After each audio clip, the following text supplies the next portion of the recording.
ಮಂತ್ರಿ ಆದ್ಮೇಲೆ ಅವ್ರ ಮನೆಗೆ ಹೋದೆ, ಬೊಕ್ಕೆ ಕೊಟ್ಟೆ, ಆಶೀರ್ವಾದ ಮಾಡಿ ಸರ್ ಅಂತ ಆಶೀರ್ವಾದ ತಗೊಂಡ್ ಬಂದೆ. ಏನ್ ರೀಸನ್ ಅಲ್ಲ ನನಗ್ ಗೊತ್ತಿಲ್ಲ, ನನಗ್ ಮಾಹಿತಿ ಇಲ್ಲ. ಸಾಹೇಬ್ರು ಅಂತಾರೆ ಯಾರ ಡಿವೈಸ್ ಬಿದ್ರೆ ಭೇಟಿ ಮಾಡಿಸ್ತಾರೆ.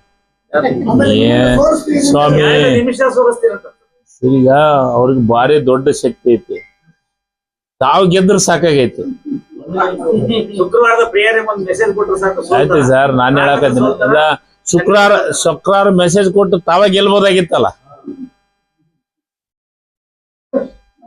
ಈಗ 5 ಸತಿ ನಮ್ಮಜ್ಜಿ ನಾನು ಭಕ್ತ, ನಾನು ಯಾವ ಸಮುದಾಯದ ಬಗ್ಗೆ ಮಾತಾಡಲ್ಲ. ನಾನು ಹೇಳದ್ದೆ ಅವ್ರ ಮಸೀದಿಗೆ ಹೋಗಿ ಕೇಸಿ ಒಂದು ಪತ್ರ ಬರ್ತೀನೋ ಏನೋ ಬರ್ತೀನಿ ಅಂತ ನಾನು ಹೇಳದ್ದೆ. ನೀವೇ ಪತ್ರ ಬರೆದು ನೀವು ಗೆದ್ದಿದ್ರೆ ಸಾಕಾಗಿತ್ತು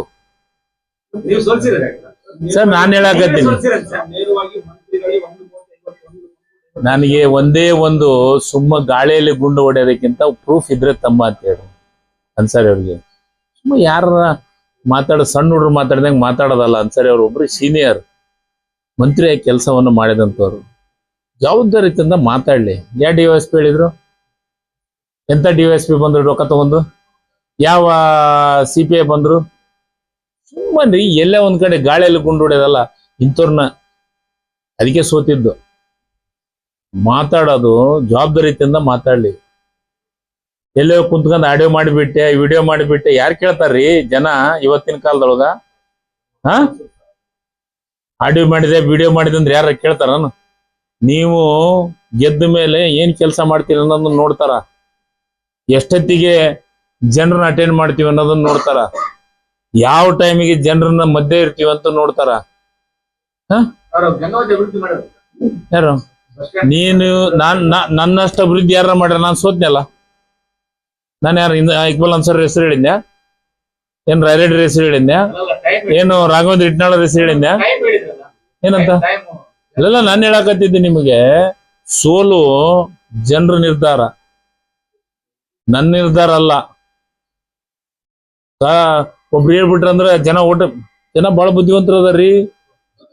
ಇವತ್ತೆಲ್ಲ ಮತದಾರ ಪ್ರಜ್ಞಾವಂತರದಾರ.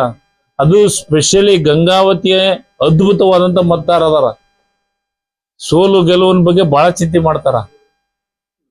ಇತ್ ಹೇಳ್ಬಿಟ್ರೆ ಸೋಲ್ಸಿ ಬಿಡ್ತಾರ, ಇತ್ ಹೇಳ್ಬಿಟ್ರೆ ಕೆಡಿ ಬಿಡ್ತಾರ, ಇತ್ ಹೇಳಿದ್ರೆ ಗೆಲ್ಸ್ಬಿಡ್ತಾರ. ಸ್ವಾಮಿ, ನೀವು ಮತ್ತೊಬ್ಬರನ್ನ ಗೆಲ್ಸೋದು ಸೋಲ್ಸೋದಕ್ಕಿಂತ ನೀವು ಗೆಲ್ರಿ ಸಾಕು. ನಾನು ಸೋತೀನಿ, ನಾನ್ ಸೋತೇನಲ್ಲ ಸರಿಗ, ನಾನ್ ಸೋತತ್ನಾಗ ನಾ ಯಾರ ಮಂದ್ರೆ ಹೇಳಿದ್ ನಾನು? ಹೌದು, ನಿಮ್ಮ ಶಕ್ತಿಯನ್ನ ತೋರ್ಸ್ರಿ, ಜನರ ಮಧ್ಯೆ ಹೋಗಿ ಕುಂದರಿ. ಇಲ್ಲಿವರೆಗೆ ಹೇಳಿಲ್ಲ,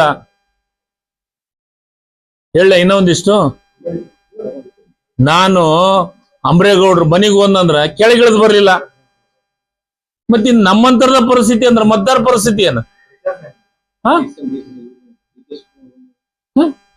ಇದೆಲ್ಲ ಹೇಳದ ಬೇಡ. ನಾನು ಹೇಳಕತ್ತೀನಿ, 1, 2, 3 ಹೇಳ್ಬೋದು. ಅನ್ಸರಿ ಸಾಹೇಬ್ರೆ, ಸೋಲು ಗೆಲುವು ನಿರ್ಧಾರ ಮಾಡೋದು ಜನರು. ಯಾವ ಒಂದು ಸಮುದಾಯದಿಂದ ಸೋಲು ಗೆಲುವು ಸಾಧ್ಯ ಇಲ್ಲ. ನನಗೆ ಎಲ್ಲಾ ಸಮುದಾಯದವರು ಓಟ್ ಹಾಕಿದ್ದಾರೆ.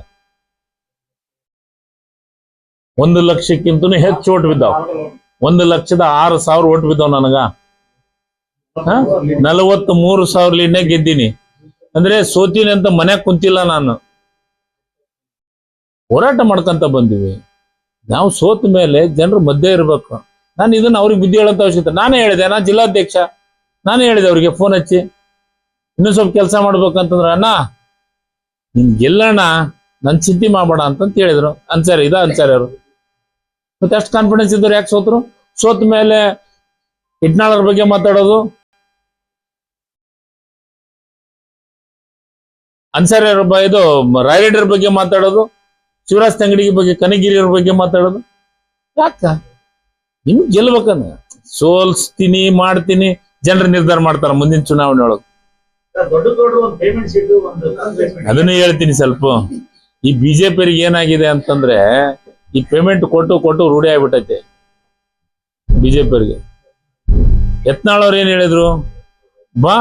ಬಸವರಾಜ ಬೊಮ್ಮಾಯಿ ಅವರು ಮುಖ್ಯಮಂತ್ರಿ ಆಗ್ಬೇಕಾದ್ರೆ ಎಷ್ಟು 1,000 ಕೋಟಿ ಕೊಟ್ರು ಅಂತ ಹೇಳಿದ್ರು? 2,500 ಕೋಟಿ ಕೊಟ್ಟು ಮುಖ್ಯಮಂತ್ರಿ ಆದ್ರು ಅಂತ ಹೇಳಿದ್ರು. ಈಗ ನಾನ್ ದೊಡ್ಡನಗೌಡ ಕೇಳಿದೆ, ಮುಖ್ಯ ಸಚೇತಕರಾಗಕ್ಕೆ ಎಷ್ಟು ಕೊಟ್ಟಾರ? ಮುಖ್ಯ ಸಚೇತರಾಗಕ ದೊಡ್ಡನಗೌಡ್ರು ಎಷ್ಟು ಕೊಟ್ಟಾರ ಪೇಮೆಂಟ್?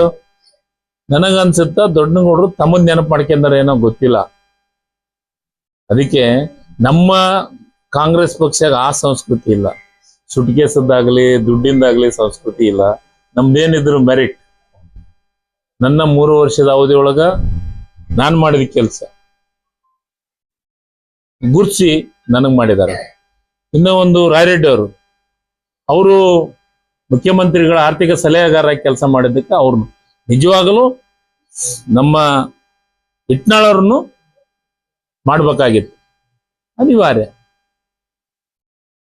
ಇಬ್ರಾಗಿದ್ದೀವಿ ಅಂತ ಅವ್ರಿಗೆ ಮತ್ತೆ ಮುಂದಿನ ದಿನಮಾನ ಮತ್ತೆ ಯಾವ್ದೋ ಒಂದು ಅಧಿಕಾರ ಕೊಡ್ತಾರ. ನಾವು 3 ಗೆದ್ದೀವಿ, 3 ಎಲಿಜಿಬಲ್ ಅದೀವಿ. ನಾವ್ ಯಾರನ್ನು MLA ಕರ್ಕೊಂಡೋಗಿಲ್ಲ. ನಮ್ಮಷ್ಟಕ್ಕೆ ನಾವು ಪ್ರಯತ್ನ ಮಾಡೀವಿ. ಪಾರ್ಟಿ ನೋಡೈತೆ, ಪಕ್ಷ ನೋಡೈತೆ, ಹೈಕಮಾಂಡ್ ನೋಡೈತೆ, ನಮ್ಮನ್ನು ಗುರುತಿಸಿ ನಮ್ಮನ್ನು ಮಂತ್ರಿ ಮಾಡೈತೆ. ಆ ರೀತಿ ಏನಿಲ್ಲ. ರಾಜೀನಾಮೆ ಅವನ್ನೆಲ್ಲವನ್ನು ಹೈಕಮಾಂಡ್ ನೋಡುತ್ತೆ.